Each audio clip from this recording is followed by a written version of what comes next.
All right. Hello. Welcome What's up? back to BitcoinCenter.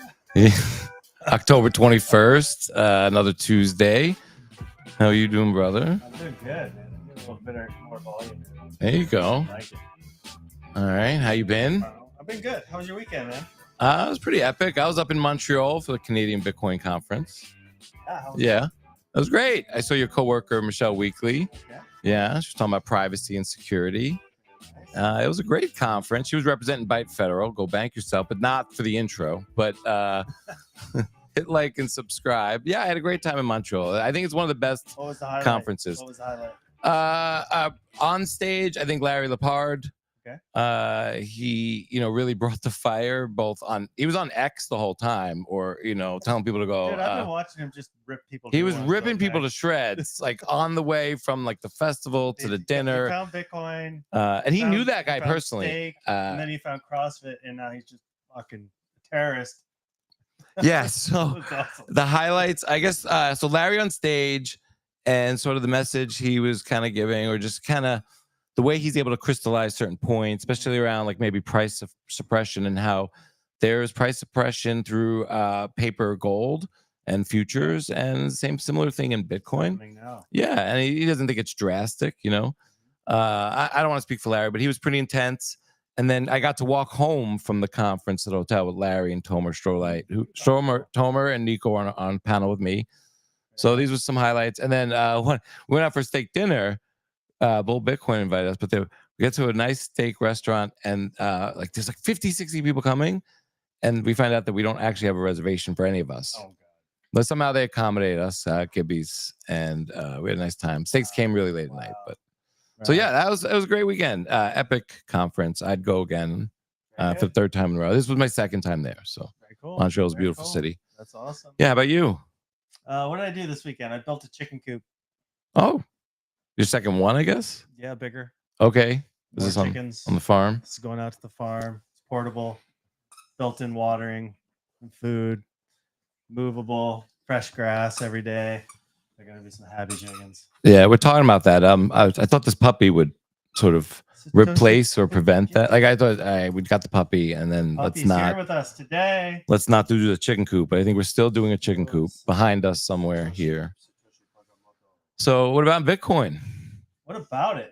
I don't know. Are we in the Bitcoin space anymore? Are we in the trending sideways space? Going up to Montreal, going to Canada, it was like really honed in. It was really Bitcoin maxi stuff, and it was, I thought, really focused. And I don't think you were hearing necessarily a lot of new sort of content or signal or anything, but it was nice to be around other Bitcoin maxis, and it wasn't convoluted or anything. And yeah, I felt like I was in a little bubble for a little while, a little Bitcoin land. Yeah. You can go to the bazaar and buy stuff, hats, shirts, and panties for Bitcoin. Maybe we're seeing a glimpse of like what hardware Bitcoin's wallets going to look like 30 years from now, where it's just, going sideways forever. And we're just all living on a Bitcoin standard. We're all happy, eating steak, hanging out with each other in our bubbles. Maybe tough to imagine. They're going to just like the future. They're not going to stop printing. So I don't know. I was trying. But if printing comes and Bitcoin goes up, and inflation, cost of living goes up, and Bitcoin goes up, and cost of living goes, isn't that the same as being flat? In a way, and I think that'd be great. I guess if it maintained purchasing power, I guess is what you're saying. Maintain purchasing power. Sure, yeah. And if that's the stability of the stable coin of it, yeah. Sure. What do you think? I think that's kind of what it's designed to do. It's your portfolio that you're managing outside of your job is really, or your career, your entrepreneurship is really just trying to create money. You're using your portfolio. This is what most people do, to sort of create a basket of goods. Cedric wants to print money. Not create money like in that sense, but sort of like, okay. Hold your purchasing power. All right, let's get into it. Let's get started. Yeah, go back yourself, Paul. Hit like and subscribe. This is brought to you by Byte Federal and Satoshi Nakamoto.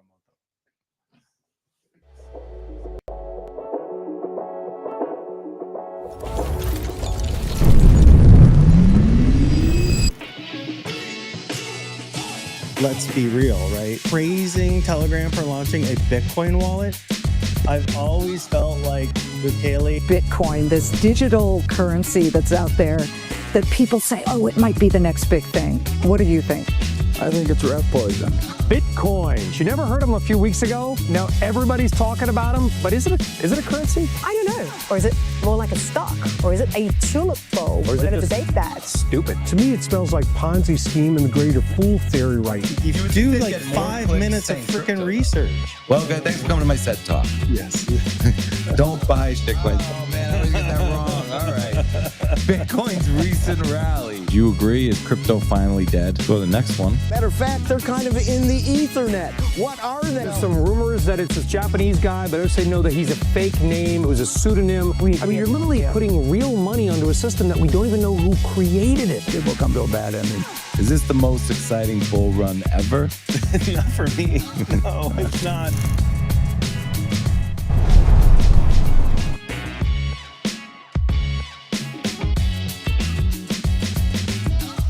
Welcome to BitcoinCenter, the fast-paced show where the debate is the story.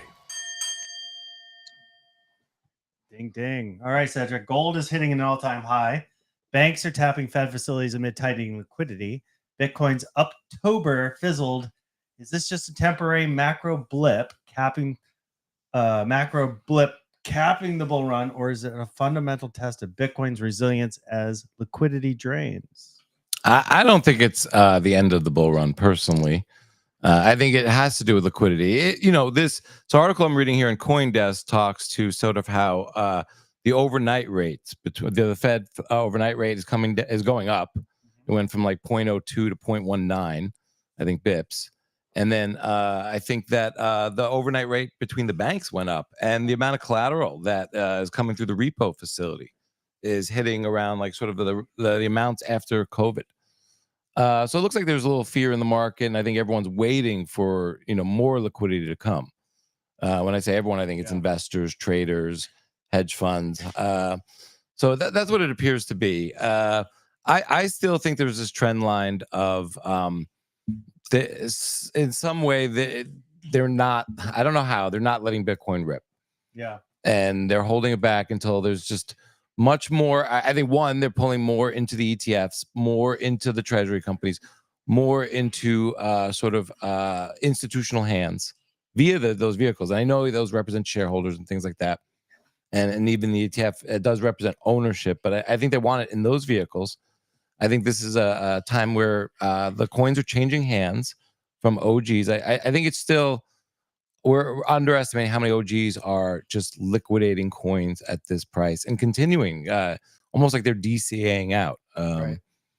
And I agree. I also think, though, that the Federal Reserve and the U.S. in general is the largest liquidity provider in the world, and we have yet to join the party in a big way.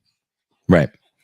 We helped out Argentina, but that was like only 20 billion, and maybe some other things. But yeah, we haven't really jumped in a massive way. Not the way China's doing it. And so I think if we jump into that game, I think I agree with you. There's one more big run left in this baby.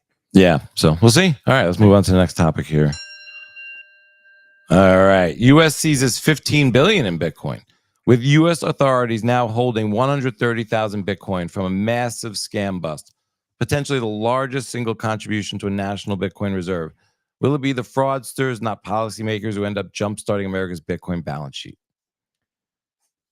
I mean, I think I think this is revenue neutral way to get Bitcoin, is to seize it all over the world. There was something very interesting, though, about this article that they just kind of left hanging, which was that, do you remember the big Chinese miner hack not too long ago?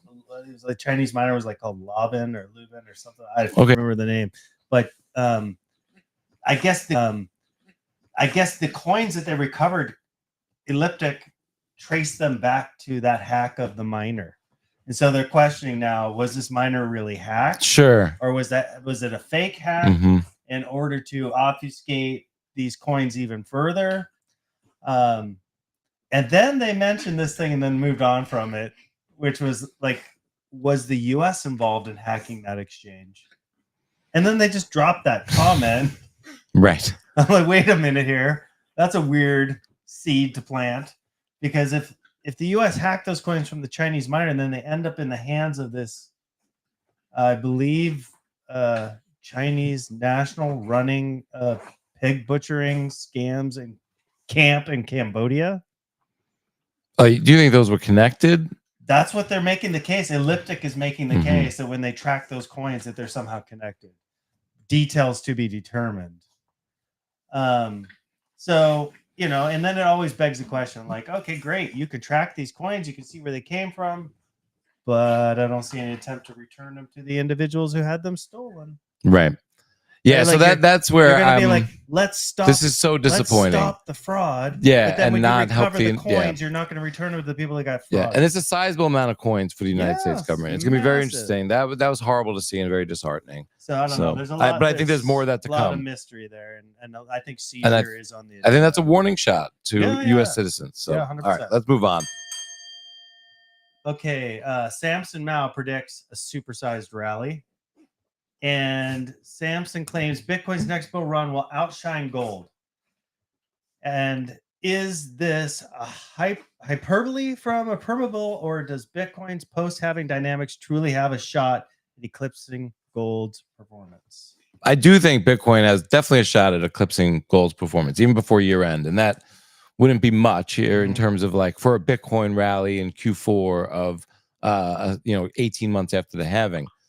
I just and I think that Samson has been calling us for a long time. You could argue that a broken clock is right twice a day, but I really think that it's going to be a gradually then suddenly moment. And I'm on Team Samson here. I think that Bitcoin at some point is going to shock us and do multiples compared to gold. I think gold is showing us.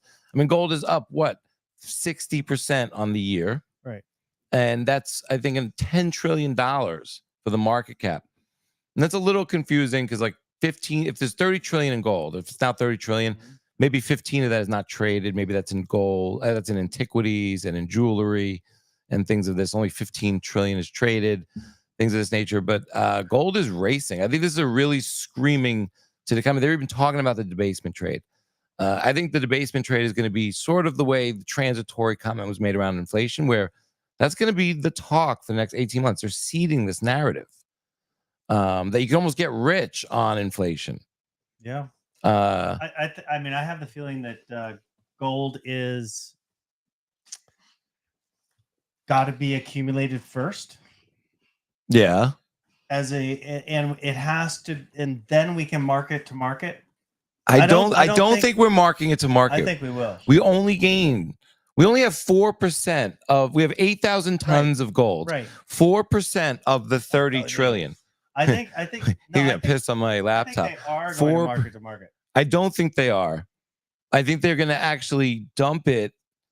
I don't think they can market to market. They have to go through an audit. It would cause a concern for an audit. Why? Well, I don't know. I don't think they're going to. I disagree. No, but Peter Schiff says that gold is going to hit $1 million an ounce before Bitcoin hits $1 million a coin. Yeah. All right. Let's move on. All right. Let's move on. So SEC's Atkins embraces crypto innovation. Is this SEC's new pro-innovation stance? With Chair Paul Atkins making crypto and tokenization his job one, a true turning point for U.S. regulation or just lip service in a post-Gensler era? No, I think this is a true turning point. What did they call it? The program crypto or something like that they've got it going over there. I mean, the agenda at the SEC is to move on. It seems like moving on Trump's agenda to make Bitcoin and crypto a significant part of the U.S. economy. Can't do it without SEC approval. If you look at what NASDAQ is talking about and what we're talking about with the stablecoin legislation, you've got to get the SEC on board to tokenize everything, because the more you tokenize, the more you need stablecoins, and then the more they can sell treasuries. So I think this is job one for them. And the SEC has been tasked with let's get this thing going. But unfortunately, they're closed. So to be determined in how fast they're closed. they can That's get funny. it done. All right. To be determined. All right. That's awesome. Let's get on to the next one. Thanks for that. Bringing that in. All right. Let's bring in Lindsay Stamp here, our guest. Lindsay. Of the Uber Chronicles. Hey guys. How are you? Good. How are you guys? Really good. How did this all start? When did you find Bitcoin, and when did you start Ubering for Bitcoin? Yeah, so I started, I was like most people where I owned Bitcoin some in like 2018, 2019, a little bit in 2021, but didn't know anything about it. Just bought it, sold it for a couple $100 like when it went up, and you know, didn't really care about it until 2023. At like the end of 2023, somebody on Twitter reached out to me and was like, "Hey, you should read this book, Broken Money by Lynn Alden. I think you'd really like it. And, I think it would be good for you." Somebody, at that time I was talking about traditional finance. I was talking about Roth IRAs and 401ks and investing in real estate and, taxable brokerage accounts. And so this person who is well known on Twitter and on social media reached out to me about it and encouraged me to read some books. And so for 4 months, I pretty much just read books straight, Bitcoin books. Was obsessed with it and made my first purchase in February of 2024.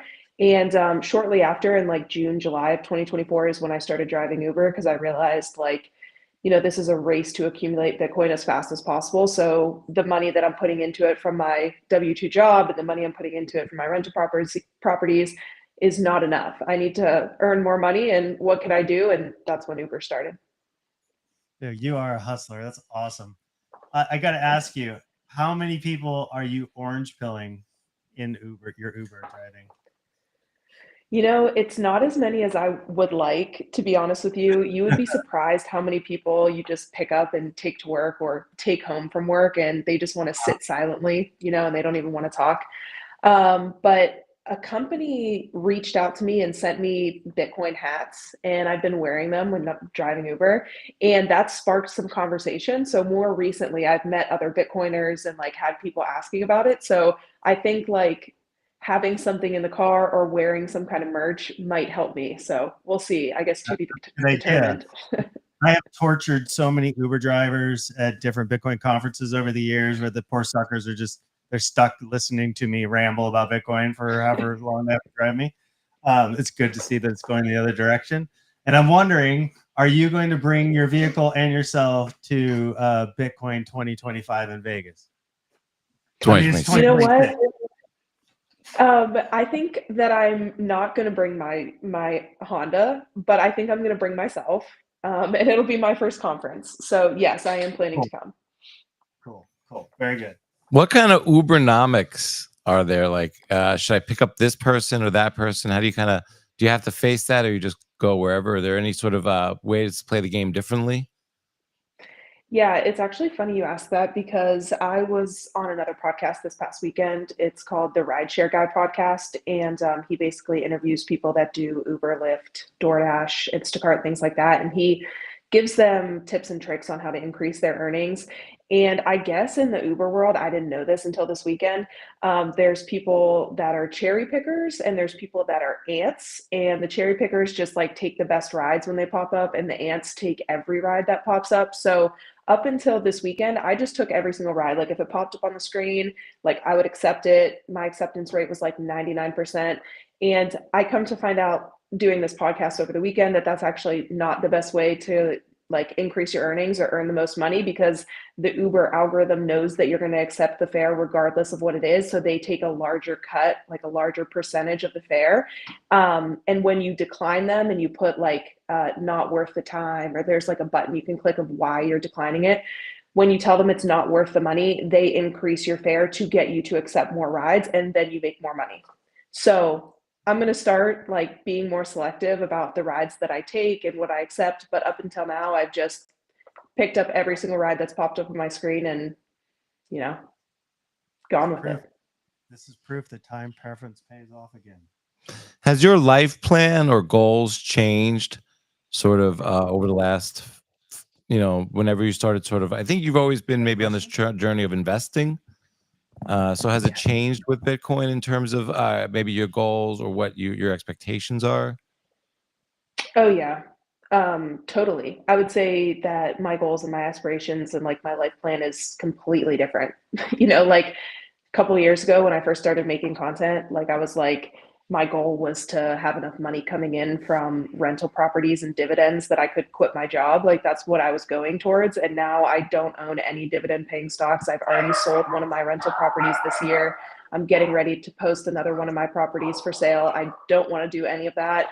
I would much rather find a way to just add value to the world and use my money to save in Bitcoin. And I would like to work in Bitcoin and, contribute to, the network and the space at a larger capacity, whatever that looks like. So yeah, I think, a couple years ago, I was like, let me climb the corporate ladder, make as much as I can, invest as much as I can in TradFi assets. And now I don't want to do any of that. Well, I think you already work in Bitcoin. I think Ubering for Sats is working in Bitcoin, and chronicling is, and sort of recording that and sharing with the world is even just sort of working in Bitcoin even more. You spread the message. So start sending us, or in between rides, maybe start posting some of your Bitcoin thoughts. I'd love to hear them. Yeah, that's a good idea. Extend the videos a little and make some more content. I think that's a good idea. And when you get off here today, make sure to give Francis your contact information. We want to send you some bifederal swag to wear when you're driving. That'd be awesome. I would love that. Thank you. Go bank. You could tell people to go bank themselves at federal Bitcoin ATMs. It's a nice way to say what you want to say sometimes. Exactly. Necessary. Thank you so much for coming on the show. Thanks, Lindsay. Yeah, thank you for having me. Appreciate it. Yeah, definitely. Anytime. Bye, Satoshi. That's Satoshi Pogomoto. All right, let's head over to the lightning round. This is brought to you by BitcoinCenter. Go back to Ooh. Szabo strikes Adam back. Szabo strikes back. This is like Empire Strikes Back. I'm just gonna kick it to you. What happened here, man? What's going on? Szabo just basically said, stop with the BS spam. You're going to put the network at risk by allowing this spam. It went into the CSAM debate, of which people have been, and Adam, one of them, making the case that nobody's going to be held liable for this. I think Nick is right that it's an attack vector, because if right now, if you want to put CSAM on the Bitcoin network, you're going to have to obfuscate it in a way where it's not easily seeable by anybody searching the blockchain. You'd have to have proper software to extract it from the blockchain. If it's just in the op return as full images, anybody's going to be able to see it. And then I think courts are going to be able to make the case that you as a node should have not forwarded this data. That you as a node should not have supported this transaction into the Bitcoin blockchain. And that's a major risk. So if you wanted to, I think if you wanted to attack Bitcoin, whereas the nodes are so decentralized, that's what makes the network robust.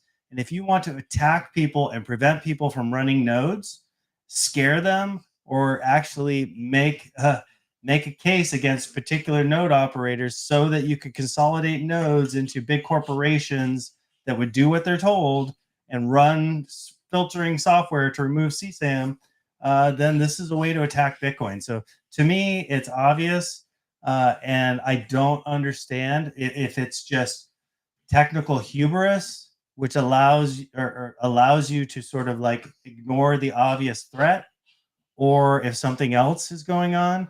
But this whole technical debate that you can't prevent it, so let's not worry about it, I think is a major attack on Bitcoin. Yeah, I don't know why we're opening up the gates. It doesn't make any sense. Yeah, we're still looking back at Taproot. I was listening to Tone Vase ask Adam back about this directly.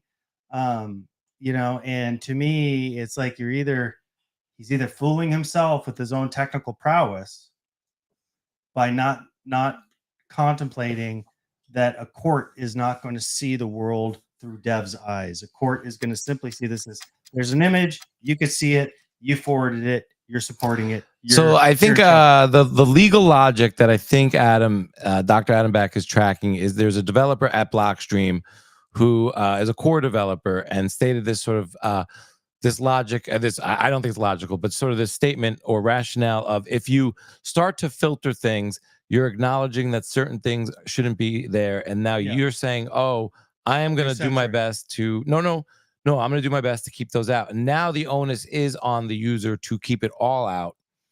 And this is weird. I was talking to Tomer Strolight about this. So he's like, that's like saying, like, okay, like your doors are not going to work perfectly, so we should leave them open instead of like, because the onus, if you close the door now, if anyone comes in, like it's your fault. So it's like a weird logic. I don't. If you try to defend yourself, they're basically saying then we're acknowledging that there are bad things here, and that now the onus is on us to defend and remove and keep 100% out, or they will come after us. And so it's like the reverse jujitsu logic of like what you're saying. I don't think it holds up, but that's the train of thought. I've seen that. I've seen that hold up. For instance, like down in the Keys, when you're all the electrical poles that are out in the water that boats can hit, and people die hitting them every year. There's no lights and there's no markers on those poles because when they, in order to put power, they got this grandfather clause that says they would never have to maintain them in order to afford taking power all the way to Key West. So they're not held liable every time somebody dies by hitting one of these poles that are unmarked and unlit. And the argument is, well, if you mark them and you lit them, then you'd have to maintain it, and then you'd be liable. Right. So I understand that argument, but it comes with this sort of state power of to give these companies a pass. Bitcoin doesn't have that luxury. Bitcoin's not inking a deal with the federal government saying, "Hey, if we agree to share CSAM, you agree not to sue us ever," right? No, that ain't gonna happen. So yeah, so I agree we're in a really bad place. I thought that Adam Back raised a really great sort of pragmatic solution of just raise the kilobytes to 160, just double it basically. Let's give it an inch more. Let's see where that goes. Allow a little bit more scalability or whatever you want to say goes in there. I think that would have been a nice compromise. I think now we're in a terrible place. I've been saying this for weeks. I think we're past the point of the Civil War. I think it's already happened behind us, and we're in it, and we don't know it. But I also think that we are. I think the division amongst the nodes, and with nodes running different clients, could end up making Bitcoin stronger. It will. But that's the point of a war. I mean, we're gonna. We're going to get stronger, but we're going to have to test the anti-fragility to prove that, I guess what I'm saying, war. I don't know if this ends in a hard fork right now. I don't know if it ends in a hard fork, but like, I think this is headed towards a soft or a hard fork. I think we have a problem on our hands with with V30. I mean, look at, if let's say worst case scenario, we have 50% of the people running knots, 50% of the people running core. Then we need a third and fourth implementation. If there's a CSAM attack on people running core, then we'll know the answer. We have to core has to go. We have to destroy core. Okay. All right. We have to destroy core, and we have to come up with a new and better governance model. I don't know that we need to destroy core. I think we just need a large percentage of people running knots, because then the nodes will be resilient. This is not working the way this is going, I think, and this is. We're gonna face bigger problems at some point, and we don't have a way to kind of deal with them anymore. That's a good point. We just don't. This is bad. But look at so like that part of the attack too is like, oh, now we're like we're static, and maybe we're ossifying in ways we shouldn't because we're in a little I still feel like if we had two or three clients with 2 or 3 teams of developers all competing to have a higher percentage of nodes running, that's a better place to be. I agree. It needs to be 3, 4, 5, 6, because then they could both be developing quantum resistant technologies. They could both be developing different security models. I don't think there needs to be assigned teams that are paid for by Bitcoiners, or I think that people need to volunteer and get paid in ways that they like. I just don't think we should have people that are hired who have the title of, who get to speak as, speak for, right? Like it's contribution based. I mean, I love the idea of supporting these developers, you don't get but at the same time, it's like you should have so much Bitcoin that your life depends on making this network as robust as possible. That should be your incentive. Like if I'm worth billions, And I think we're past the point where a human can really sort of adjust, something that has 700,000 lines of code. True. And I think we have to figure out like different ways of moving this forward. Simplification and ways to move the design and governance forward, because this is, I don't know. So let's move on. I feel like we're better off. I'm excited for the next topic. We'll run through these. Bitmain's sweetheart deal with Eric Trump's firm. Chinese mining giant Bitmain is giving Eric Trump's American Bitcoin Corp special treatment. Thousands of rigs on buy now, pay later terms. Does this raise red flags about foreign influence and favoritism in U.S. Bitcoin mining? All right. You know how this deal works? So this is great. So they're giving, giving is really like the appropriate word. They're giving the Trumps, not the Trumps, they're giving American Bitcoin mining, which is also is merged with Hut 8. So there's a little bit of like who's really behind the legal deal. And there was mergers, and a lot of the mergers was designed for this opportunity. But this entity received 16,000 Bitmain miners, and they get to pay later, but up to 2 years later in Bitcoin. Nice. And they get the so this really speaks to like when Eric Trump was talking about their cost basis of like 38,000, it was like, I was like, that's really low. I'm assuming that's because he's not counting the money they're going to pay back for 2 years. I don't know how he comes up to that number, but so maybe that's on a cash basis. Interesting. But that really does speak to sort of, I don't know if that's enough to sort of capture, the Trump, but that would definitely like sort of gain influence. And I think that's how politics are done in America.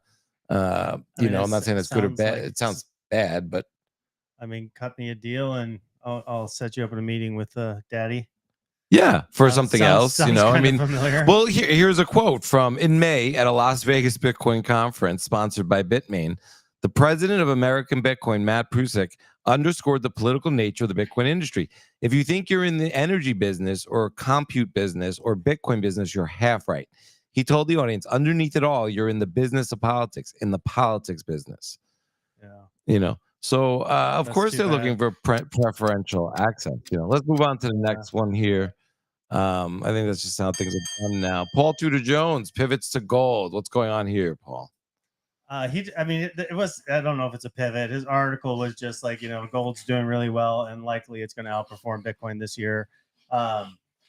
It doesn't, he didn't really change his position. He still sees Bitcoin as gold as two primary assets in the portfolio. And, we'll see. He's I don't know. I think it was kind of a nothing burger. It didn't really get me going one way or the other. All right, let's move on to the next one here. JP Morgan, Bitcoin trading. Yes. Custody. No. So JP Morgan greenlit client trading in Bitcoin while pointedly refusing to custody it. Is this just a prudent risk management, or does the bank still fundamentally distrust actually holding Bitcoin? Yeah, I think they distrust it. I don't think they want really much to do with it yet. I think they're just dipping their toe in the water. They're going to get involved. They're not doing custody. Jamie Dimon is still holding out on that. But they're an authorized, an AP on the ETF. So they're making money there. Mm-hmm. They're going to do some trading. I think this is really more about stable coins. And sort of they have their own stable coin coming out. He did mention that custody would probably follow. I think it will follow. She says, I think it will follow. Right now, I think they'll have Coinbase sort of hold probably their stable coin to start. I think custody will follow. Maybe that will come through acquisition, or they'll develop their own rails, and wallets. But they're just taking their time. Yep. Who knows what sort of direction they're getting from the U.S. government? Maybe to kind of play this part of the field and stay off this other part of the field. So I mean, once he's the custodian for the gold ETF, and then once they do what you say they won't do, which I'm going to hold you to this, when they revalue the gold on the U.S. balance sheet, then JP Morgan will be interested in custodying Bitcoin, and he'll just go in and ink some massive deal and just start take it all from Coinbase. Right. Well, we'll see. A little tidbit. I mean, Larry Lepard's partner, David Foley, his brother, is at JP Morgan and like really close to Jamie Dimon. Oh. So I'm sure Jamie, I'm sure he's heard from some smart people on Bitcoin. Oh yeah. Or will soon. We'll see. All right.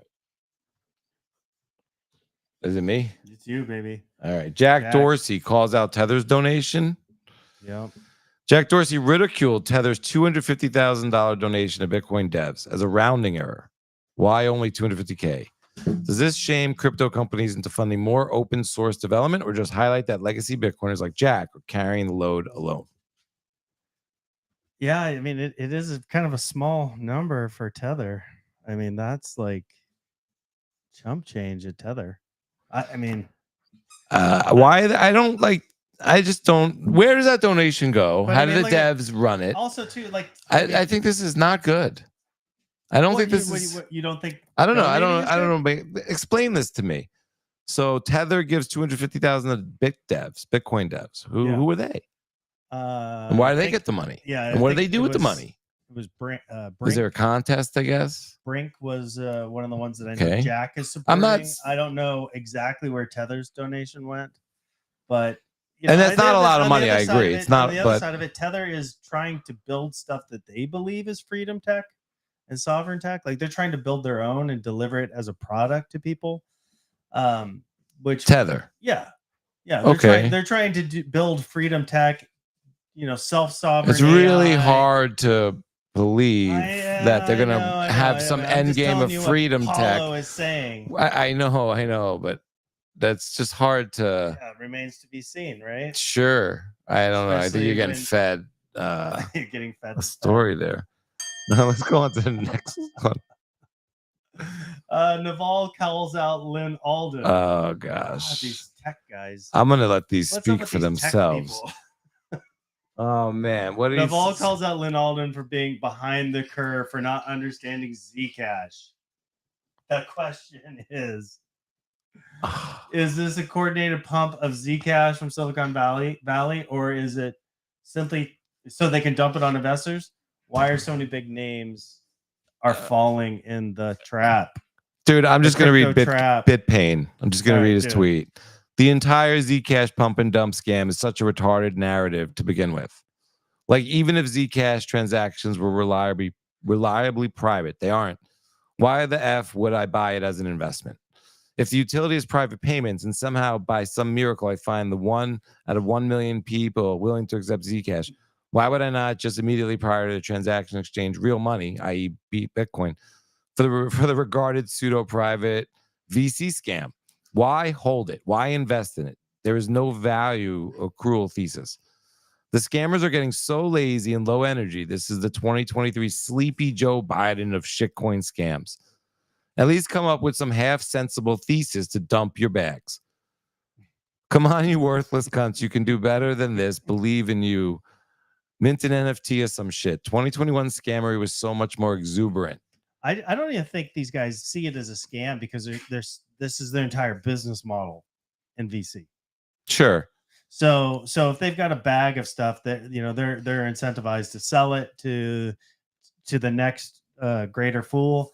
And yeah, but Naval's gonna stake his rep on this one. I mean, it's like kind of done in a way. Dude, like, I mean, especially going after Lynn Alden so hard. Like he could have slid it under him. Like I think Zcash is cool. I think it has a use case. The same thing about Elon with Doge. What do you mean? The Dogecoin BS that he was terrible. Well, I think Elon's an idiot. So I mean, I thought Naval. I didn't think Naval was an idiot. Chamath. Yeah, well, Chamath, as we know, is a VC Facebook guy. Like, come on. All right, let's go. Let's go next one. A Bitcoin bank. Teal is probably a volcanic Satan lizard, dude. I don't know, man. Let's go on to the next one. What is the next one? You're up. Okay. Un momento. Okay.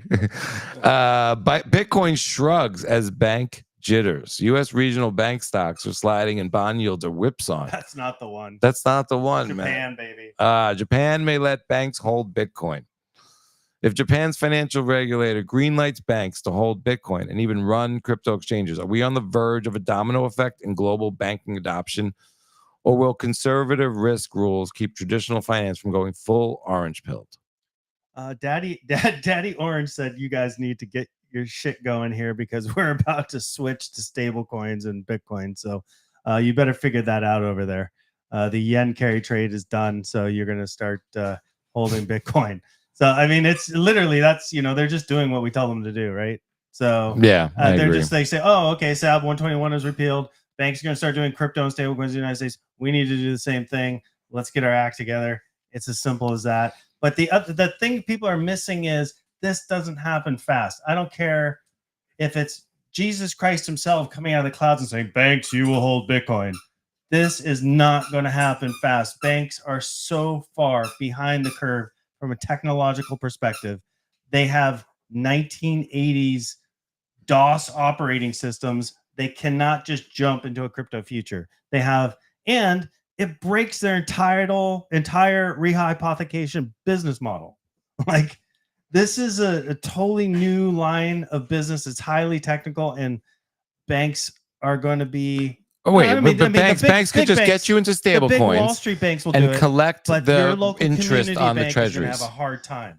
I don't care, dude. Their technical infrastructure is so archaic. I agree. And their compliance is so much. Agree. That's interesting. That's right. Like, okay. Like you take a BSA officer at a bank and say you're going to now have automated KYC through a technical interface on a cell phone, and that BSA officer is going to panic. They're going to panic and throw the biggest hissy fit. And the compliance officers at the banks run the banks. They run them. So this is not happening anytime soon because these are hall monitors that are used to maybe the banks that move slower die. They will die. Yeah, but not all banks are going to die. The big here. Wall Street banks will take it all. Yeah. They're going to take 100%. All right. We'll have bank accounts on our cell phones. We'll bank ourselves through our cell phones, and it'll be connected to a larger bank, a Wall Street bank. Yeah, that's what it's going to. I agree. That's what's going to happen. Yeah, community banks are smoked. Okay, that's my opinion. So go bank yourself, baby. Byte Federal. Hit like and subscribe. Let's go on to the next one here. I can't wait for this one. What are we talking about now? We have these dollar bills in our pocket backed by the government, and that's what money is. And the purchasing power of the dollar never goes up. The dollar only goes down. It's just a question of when will it utterly fail? We can't be trapped in our bubble of the United States, so like it'll never happen here. It could certainly happen here. No, I'm not Satoshi. The monies that people are familiar with are regulated and controlled. Bitcoin is freedom money. Bitcoin's coming in! It's a new technology where the power is in the hands of the people. You want to send money and receive money? This is outside the bank, bro, and it's much better. Bitcoin's a hyped up fraud. The asset itself is creating nothing. I would short it if there was an easy way to do it. I think it's a scumball activity. There's not that many people who want to buy pet rocks right now. The pet rock probably has more value because at least it's a rock. Crypto is financing terrorism and human trafficking and drug dealing. Do criminals use Bitcoin? Of course. Criminals use all useful tools. Cars, cell phones, food and water. Governments do not like Bitcoin. They cannot control it. We want the Bitcoin. We're going to seize your money. That freedom is powerful. Governments would be removed from their ability to manipulate currency. Bitcoin works because the software works, and the software works because there are people maintaining it. In tomorrow's world, we will tell our children, instead of buy real estate, we'll tell them buy Bitcoin. Some girls nowadays, them ask for some cryptocurrency. You go to Central America, South America, Africa. These are markets that see Bitcoin as a necessity. Seeing countries now adopting Bitcoin as legal tender, that opens up the whole world. A lot of Nigerians don't use banks. I do not have IDs, all those things that you require to open a bank account. Not everyone has, believe it or not, equal access to finances. I remember being 40 years old and having $200 and that being my entire life savings and thinking to myself, what is going on? I am all in Bitcoin. There is no bank account. It is truly taking on its own life. Once you have knowledge, well, what are you going to do with it? How are you going to change?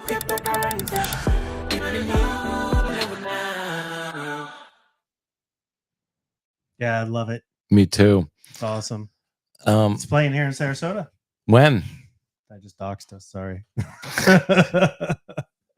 Yeah, no, it's playing over the Halloween weekend. I believe it comes out. Yeah, I think that's gonna play a lot of places on Halloween, probably October 31st. Yeah, the day of the white paper. I mean, the story, the meme, it's all going. I could see a movie like that popping off or blowing up on a Netflix but I think it would be predicated by a very climatic bull run. This is going to kick it off, right? I don't know if that could kick it off, but I'm saying like for it to really gain traction and wide viewership, I think people would come if Bitcoin was already up multiples from here. Give it time. Yeah, no, okay, let's see. But that looked dope. I loved it. They did a great job. It looks good. I think we should get them on the show. Let's do it. Let's move on to the next one. All right, just Bitcoin shrugs at bank jitters. Well, I mean, what is it? Is this a risk asset or a refuge here? Oh, sorry, I didn't realize you're asking me that question. I think it's neither. It's not. I mean, like it's. I mean, it is sort of acting a little bit like a risk asset, but not really. I mean, it's been going sideways for a year. The Nasdaq's been ripping. S&P's been going up. Bitcoin's going sideways, right? Like if you chop off the start of this bull run, at post halving, and then you just look at 2025, it's going sideways. S&P up, Nasdaq up, gold up, like 16% for the year, not much, right? So I mean, has it been acting as a safe haven? No, not necessarily, because safe havens would say when there's an issue with the banking system, that Bitcoin should run. People should be flying. You know why it's not acting like a safe haven? It's like Bitcoiners are like, come put all your money in these Bitcoin treasury companies. And they're down 60, 70, 80, 90%. People are like, this thing, I'm fucked. Like all the momentum from this year is kind of drawn in there. Yeah. It's a good point. It's a good point. And I still say, it's like that diluted purchasing power of Bitcoiners by a lot. I mean, how many MNAVs now are at 1 or slightly below? Like 16 out of the 100 or something like that, including Metaplanet, I believe, which is like the number 2. They're number 4 ranked, but like sort of below 1. I think. They are like 0.97 or last I checked. I mean, things have fluctuated since then.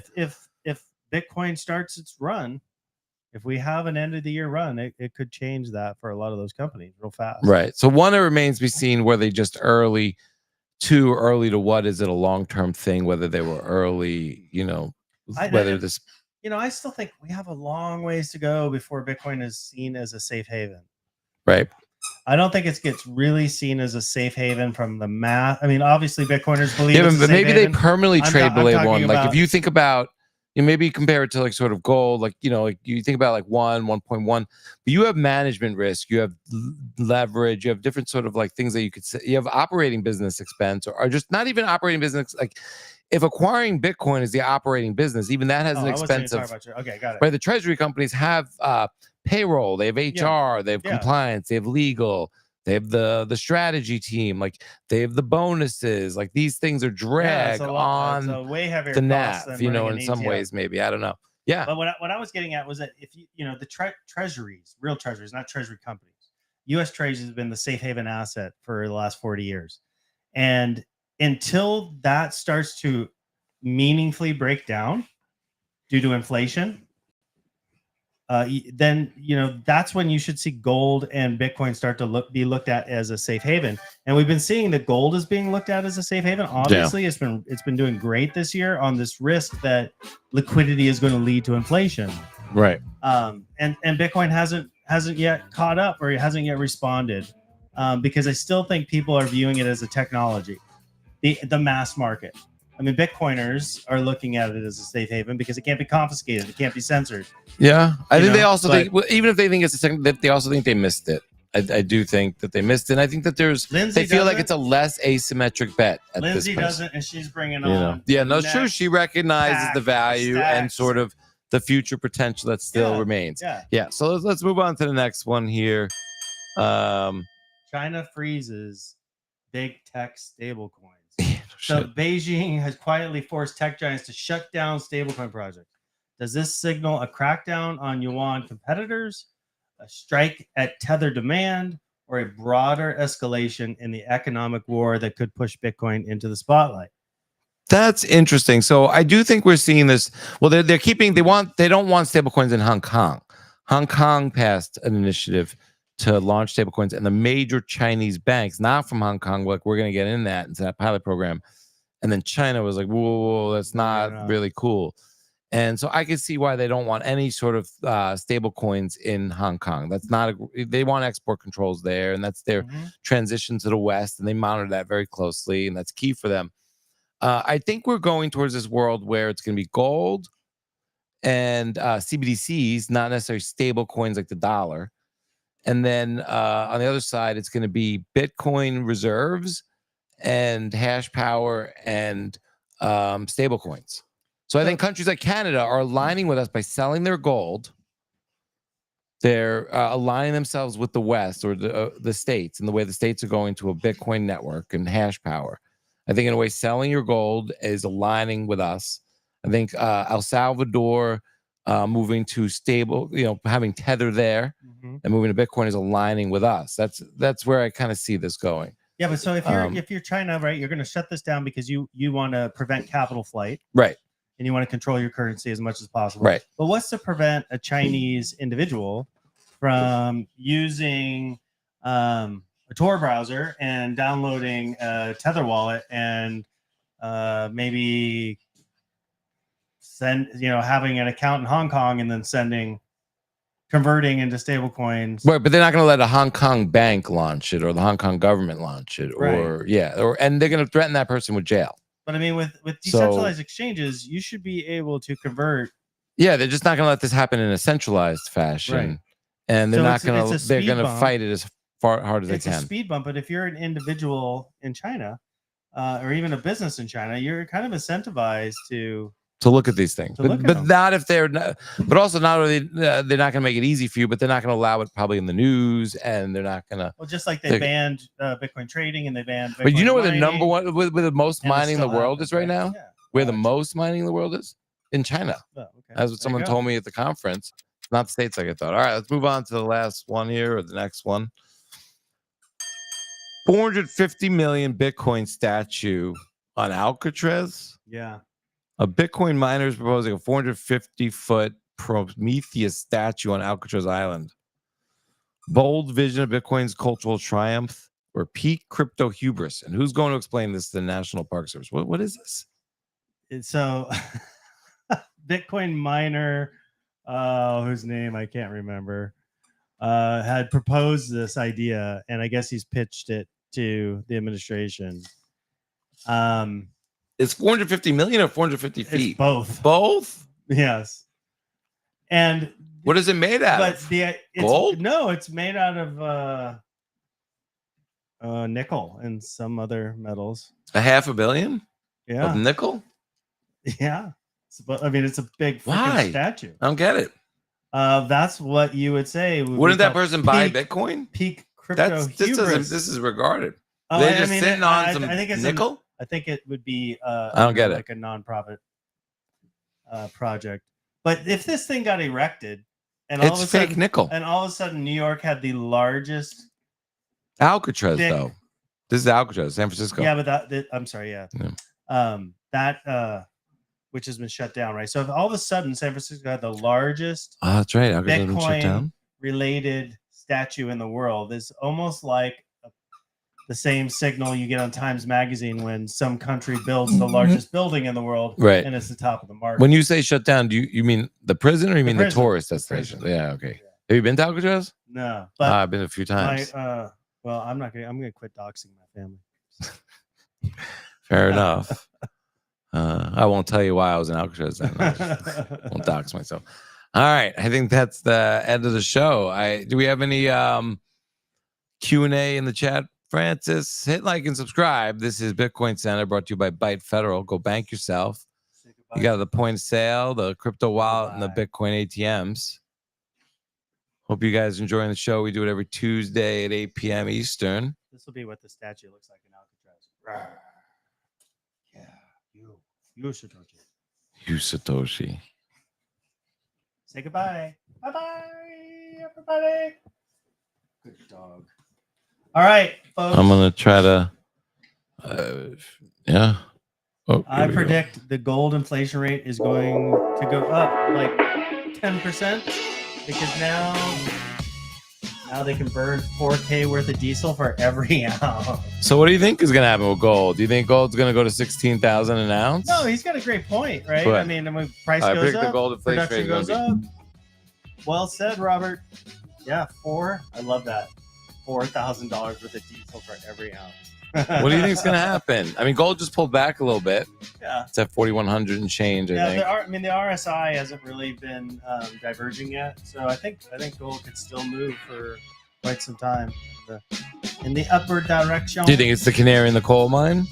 Do you think if you're like, who's buying that much? I mean, if you were not a Bitcoiner right now, yes, like you were like, I'm ignoring that shit. I'm TradFi. I got my value ETFs. I got this, that. And you were not a gold bug, let's say, as well. You weren't a hard money guy, but you were an investor. Yeah. You know, to just protect your family. I don't mean you're a hedge fund guy. Would you? I mean, gold would still. I think as a non-gold bug who invests, you'd be like, what is gold saying right now? Wouldn't you at 60% for the year? Yeah. Like, wouldn't you be drawn to figure that out? Yeah. And I mean, how much farther is it from that to like Bitcoin is the fastest growing ETF of all time? Like 100 billion is in IBIT in like the first like 9 months or something crazy like that. How are you as a non-Bitcoiner, as a non-gold bug, not looking at like just where the alpha is? I'm just saying, like, I am lacking sympathy for people who are like, I'm ideologically opposed, but like you're not going to protect yourself against inflation. Right. I'm talking about the people who are managing their portfolio, a doctor, a dentist, a plumber, a teacher, anyone who has savings, who's doing it themselves, not someone who plugs it into their 401k, who's like, look, I'm going to retire in 30 years. The 401k people do the algorithm. I'm giving all those people forgiveness. I'm saying anyone who's like sitting down with a piece of paper and a pen or a laptop and is like, what should I do with this amount of money that I do every year, every quarter? How are they just ignoring what gold is saying? Because most people do have cognitive dissonance when it comes to things they believe in. And if they've been following people that have been telling them gold is a pet rock for the last 40 years, it's hard for them to break that mental model and admit to it. They think gold's going up because crazy people are buying it. Don't people just like kind of list off like the Dow, the S&P, and like look at like the gold has been 1 year, 3 year, 5 year, 10-year returns? Isn't that like how it starts? The investment management committee has looked at gold as a piece of junk for as long as I've been in it. Well, I'm not even just saying like go buy gold. I'm saying like, what is it like as a non-gold bug investor, as a non-Bitcoin investor? Like at some point you have to kind of react to what's happening in the real world. It's also like too late. Right, but then you say, okay, where next? Like if I'm too late on, did you see that guy, the finance guy? Guy talks finance. I mean, the kid finally came around to Bitcoin. He was like, every time Bitcoin went down, I would shit on it, and then it always came back. So he's like, finally, I'm like, you know what? Like, like I'm in. Like, wait, this is funny. It's probably engagement farming. I mean, he's really good at like, I think. But whether it's engagement farming or not, it reads, I think, like someone's real journey, right? Oh man, we need more haters, not lovers. That's true, but like he's been hating for a long time. Yeah, there he is. We'll roll out to this. So, in the past, whenever Bitcoin dropped like this, I would make fun of it being a store of value. I would think this would finally be the time Bitcoin would collapse. I was wrong every time. So this time I'm using the drop as a buying opportunity. I mean, that's kind of like, at the beginning of the we're going to 70K for sure now. I mean, he's really kind of Thanks, listen to this. The internet shut down for half the day and I had zero access to my retirement investment accounts. I did still have access to my physical gold and any Bitcoin on a cold storage wallet. Maybe there is something to this decentralized thing. I mean, there's this is someone who's been like looking, who's like probably like 28 or 32 years old, who's like just got married, trying to figure out how to buy a house. He was like for a year and a half trying to figure out if he should rent or buy, and trying to figure out like renting, you do a little better, but like you can't make sort of lifestyle choices around like putting in a water filter or something. Been a long time trying to figure that out, trying to figure out where to put his money in which ETF, and really trying to figure out like how to one day just retire and raise a family. Like, not retire early. Like, just one day retire. Dude, I feel for these guys, man. If I was a millennial or Gen Z, I would be doing radical things because they're just. But this sounds like unlucky generation. Everyone's journey. This. None of my close friends own Bitcoin. They mostly all own homes. They buy stocks and like talking about the stock market, but they think Bitcoin is too risky and speculative. Soon they will realize that not owning Bitcoin is the bigger risk. We are still early. Many people are asking me what changed my mind about Bitcoin. There was no book I read or no new piece of content that I saw. Honestly, I just decided to stop being so arrogant towards it and stop pretending like I knew what was going to happen. Historically, every collapse has been a buying opportunity, so I'm deciding to hop on board this round. I'll happily have my initial views be proven wrong while I make money with the Bitcoin community. Thanks for the warm welcome. I mean, it's never too late to admit you might be wrong on something. Sometimes once you see something, you can't unsee it. Then there's no going back. Yeah. There's zero chance the government pays off the national debt. There's 100% the chance the debt overload causes Bitcoin and gold to go higher and higher. Yep. She's a 10 out of 10, but won't Bitcoin and chill. Dumper. Like Michael R. Sullivan, friend of the show. He wrote, "Fucking legend. Bitcoiners can get incredibly toxic when people criticize the orange coin. Guy Talks Finance has been on the receiving end of that as much as anybody. To look past that and still check out Bitcoin despite the negativity is incredibly commendable, in my opinion." This was someone who used to troll us like Schiff.